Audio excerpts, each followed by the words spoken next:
Today is March 17th, 2004. Another interview with Chief Black Thunderbird Eagle. How are you doing today? Well, thank you. Rahobat. Rahobat. Rahobat to the family. My question today is for you. Throughout the 2 years that you've been incarcerated, I know that myself and people of the tribe have been praying.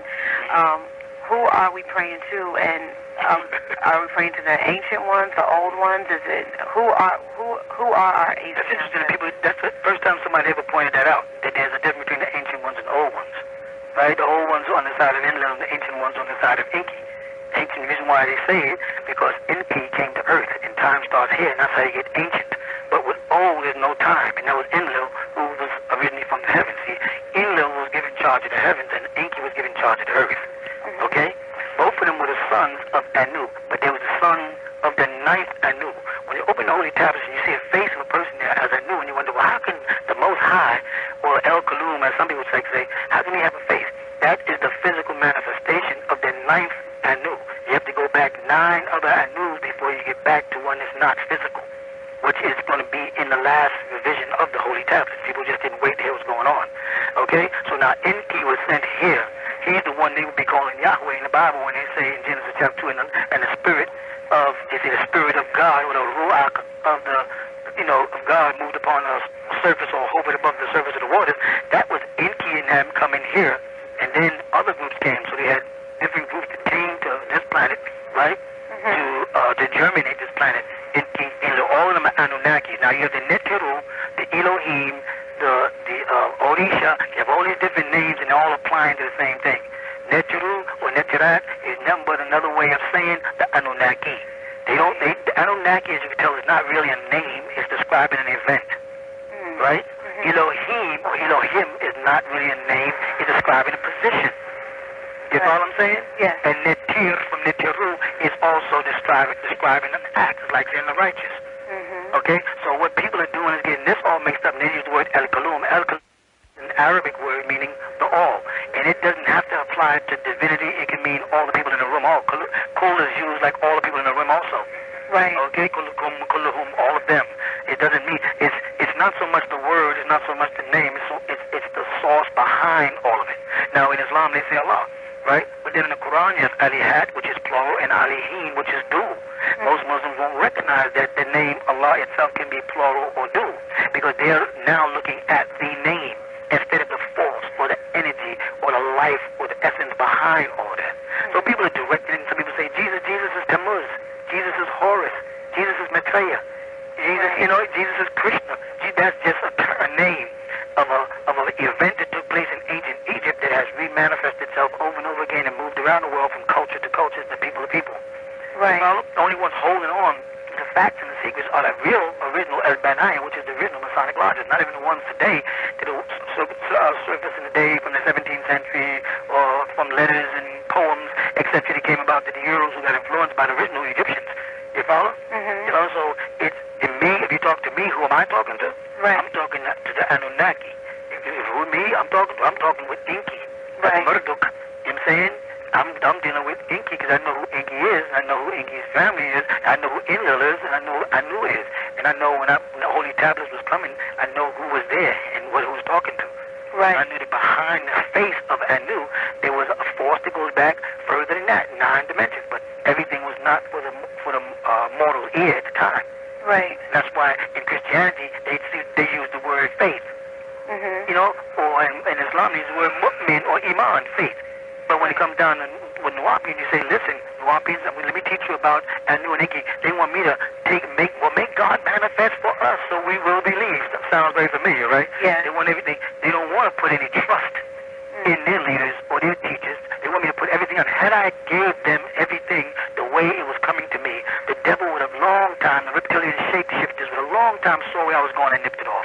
I had to put it out sporadically. I had to jump from place to place. I had to jump from name to name. I had to jump from religion. And in each one, and each time I gave you a little something more.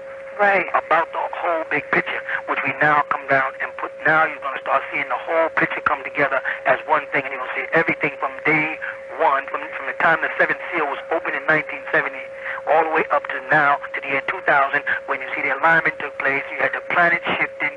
You had the double eclipses. You had all the prophecies come true between 2000 and the year 2004. Or 2003, in fact, when you had meteorites going by, you had Hellbach, you had all these things, not coincidental. These were all part of signs and symbols, or for those who know to log what day and time we're in. Many people don't want to believe it. They want to hold on to it. They don't want to deal with the facts. Fine by me. I mean, I know what I am. I know who I am, and I know that my miracle is in my works, not in my mouth and not in my hands. Right. My miracles is in the books that I write, in the messages coming across to y'all, the truth that you're getting. Right.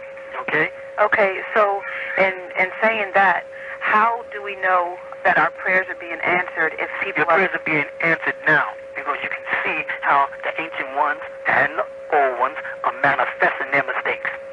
They're having fun with them, making them put their foot in their mouth. Just by the judge trying to lock down the transcript, he's going to tell the whole world he's hiding something. Just by the fact that he locked down the court without justification, he wants people to see it, it's going to show people that he's hiding something. The fact that there was no DNA is showing he hid something.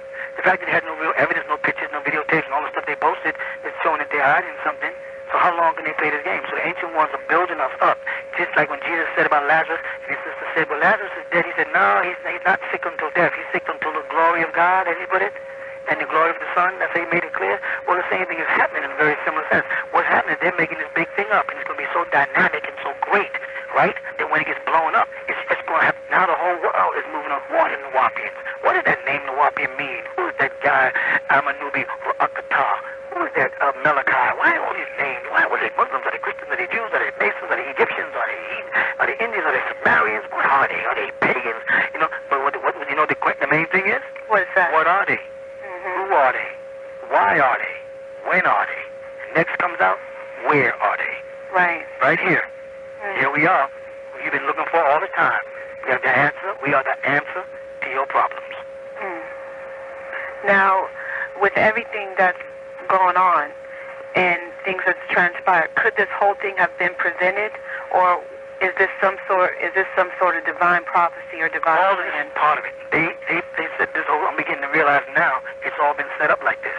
This was their way to make everybody worldwide know who we are, so that everybody will get the truth and nothing but the truth. That's all it is. And that comes in the form of Nuwapu, and it comes in the form of right knowledge. It comes in the form of Nuwapu, and it's coming in the form of right knowledge, and it's coming from the Anunnaki, and it's coming from the above.